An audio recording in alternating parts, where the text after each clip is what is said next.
할렐루야, 우리 초등부 친구들 한 주간 잘 지냈죠? 온라인으로 예배는 잘 드렸나요? 이번 주에는 우리가 함께 약속의 구원자라는 제목의 말씀을 나누었는데요. 하나님께서 우리에게 약속해 주신 약속의 구원자는 누구셨나요? 우리가 분방 공부를 통해 다시 한번 말씀의 내용을 복습해보고 기억하는 시간을 갖고자 합니다. 예배를 잘 드린 것처럼 온라인으로 하는 분방 공부도 잘 따라오는 우리 초등부 친구들 될 수 있기를 소망해요. 그럼 분방 공부 시작해 볼까요?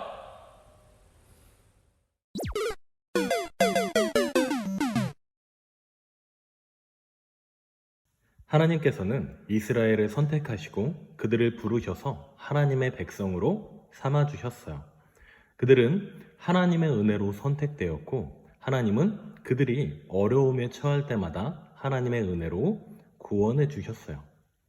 하나님께서는 하나님의 백성인 이스라엘이 이집트의 노예로 힘겹게 살아가고 있을 때에 민족의 지도자였던 모세를 보내시어 이스라엘이 이집트의 속박에서 벗어나 약속의 땅 가나안을 향해 갈 수 있도록 그들을 구원해 주셨어요.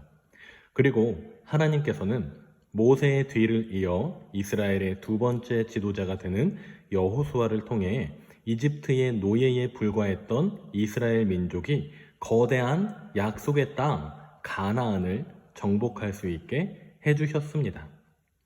또 하나님께서는 이스라엘이 국가를 이루고 나라를 이루고 다윗과 솔로몬이 이스라엘을 통치할 때에 이스라엘에 큰 번영이 일어나도록 축복하시며 이스라엘과 함께 해주셨어요.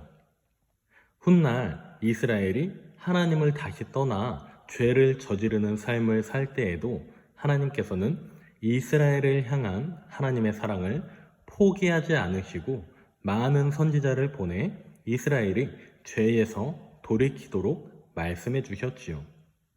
그리고 이스라엘을 향한 하나님의 끝없는 사랑은 오늘날 이스라엘뿐만 아니라 바로 우리에게도 향해 있다는 것을 꼭 기억하는 우리 초등부 친구들이 될 수 있기를 소망해요.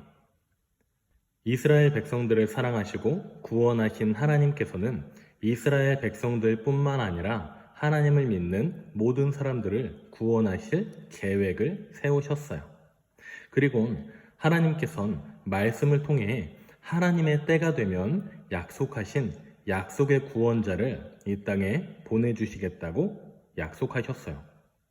이 구원자에 대한 예고는 어디에 쓰여 있을까요? 맞아요. 하나님께서 예고하신 약속의 구원자에 대한 내용은 하나님이 우리에게 주신 말씀인 성경책 곳곳에 기록되어져 있어요. 하나님께서는 말씀을 통해 약속하신 구원자가 어디에서 어떻게 오실지 또 어떤 모습으로 오실지 정확히 알려주셨어요.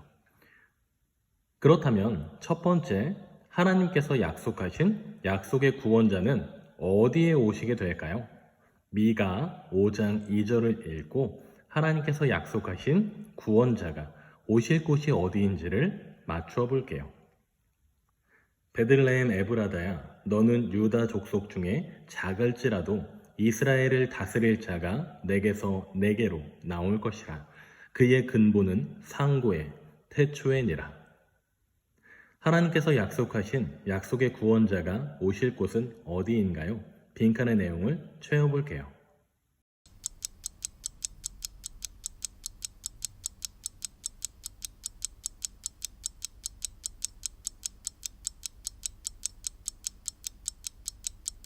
정답은 베들레헴이에요. 베들레헴은 유다 땅 중에서도 참 작은 마을이었어요. 하지만 그 작은 마을에서 하나님께서 약속하신 약속의 구원자가 태어날 것이라고 하나님께서는 미가 선지자를 통해 이스라엘에게 말씀해 주셨어요. 하나님께서는 약속의 구원자가 어디에 올지에 대하여 알려주시고 이어서 어떻게 오실지도 알려주셨어요. 이사야 7장 14절을 읽고 약속의 구원자는 어떻게 이 땅에 오실지 빈칸의 내용을 채워볼게요. 그러므로 주께서 친히 징조로 너희에게 주실 것이라.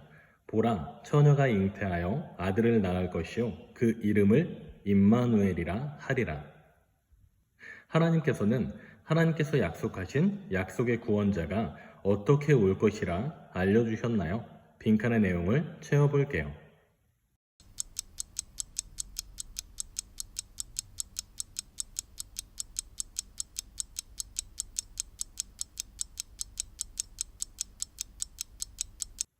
정답은 처녀예요.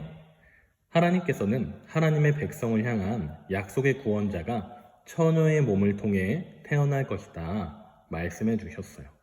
하나님께서 약속의 구원자를 이 땅에 보내시기 위해 특별한 방법을 사용하겠다고 말씀하신 거예요. 그리고 하나님께서는 이 땅에 오실 약속의 구원자를 임마누엘이라 불러주셨어요. 우리 친구들, 그렇다면 임마누엘이란 과연 무슨 뜻일까요?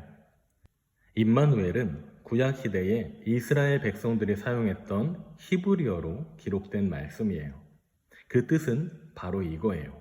하나님께서 함께 하신다. 하나님께서는 하나님의 백성을 향한 하나님의 사랑을 절대 포기하지 않으시는 신실하신 사랑의 하나님이세요. 그 사랑의 실천을 위해, 그리고 그 사랑의 완성을 위해 하나님의 백성과 늘 함께 하시는 약속의 구원자를 보내주시겠다 말씀을 통해 약속해 주신 거예요. 마지막으로 세 번째, 하나님께서는 약속의 구원자가 누구의 후손으로 올지도 알려주셨어요. 자, 사진 속의 조각은 누구를 조각한 조각상일까요? 사진 속의 조각상은 르네상스 시대에 참 유명한 예술가였던 미켈란젤로가 조각한 다비드라는 조각상이에요. 다비드는 우리가 잘 알고 있는 이스라엘의 가장 위대한 왕이라 불리는 다윗의 영어식 이름이에요. 하나님께서는 약속의 구원자가 이스라엘의 가장 위대한 왕이라 불리는 다윗의 계보에서 태어날 것이라 말씀해 주셨어요. 정리하여 우리는 말씀을 통해 하나님께서 약속하신 약속의 구원자는 첫 번째, 어디에 오시나요? 바로 베들레헴 땅에 오신다는 것과 두 번째, 어떻게 오시나요? 처녀의 몸을 통해 태어나신다는 것과 마지막 세 번째, 다윗의 계보에서 약속의 구원자가 태어나신다는 것을 알 수가 있게 돼요. 성경책의 말씀에 구약에 기록된 이 약속은 신약시대에 와서 모두 이루어졌어요. 이 모든 약속이 이루어져 이 땅에 오신 우리의 구원자가 누구실까요? 바로 예수님이세요. 준비한 그림을 보고 우리의 구원자 예수님은 어떤 분이신지 빈칸의 내용을 채워볼게요.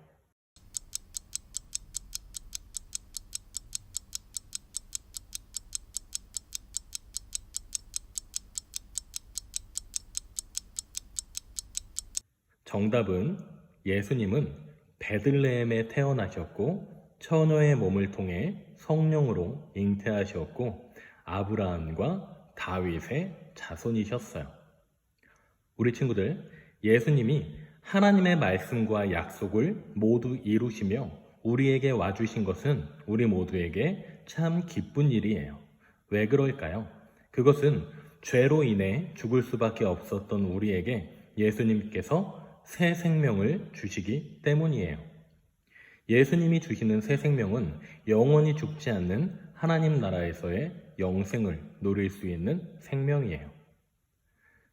예수님께서는 죽음 가운데 있는 우리를 위해 우리 모두의 죄를 대신해 십자가에서 피 흘려 죽어주심으로써 하나님을 믿는 우리를 구원하시고 하나님의 자녀가 되도록 해주세요. 그리고 하나님 나라, 천국에서의 영원한 백성이 될 수 있게 해주셨어요. 예수님께서는 하나님을 믿는 우리 모두를 구원하시기 위해 이 땅에 오신 약속의 구원자시랍니다. 하나님께서 우리에게 약속해 주신 약속의 구원자는 바로 예수님이셨어요. 이 땅에 약속의 구원자로 오신 예수님을 늘 기억하고 우리를 위해 십자가에서 죽어주신 예수님의 사랑을 늘 마음에 품으며 나 또한 예수님을 사랑하는 멋진 신앙인들로 자라나는 우리 초등부 친구들 될 수 있기를 소망합니다. 날씨가 많이 더워졌는데요. 더운 날씨 속에서도 건강을 잘 지켜서 그 누구보다 몸과 마음이 튼튼한 멋진 사람들로 우리 친구들 자라날 수 있기를 전도사님이 기도할게요. 우리가 다음 주에도 온라인으로 예배를 드릴 텐데요. 온라인으로 예배를 드리는 그 자리도 정돈된 마음으로 하나님 기뻐하시는 모습으로 예배를 잘 드리는 우리 초등부 친구들 될 수 있기를 소망합니다. 우리가 다음 주에 다시 만날 때까지 우리 친구들 건강하고요. 안녕!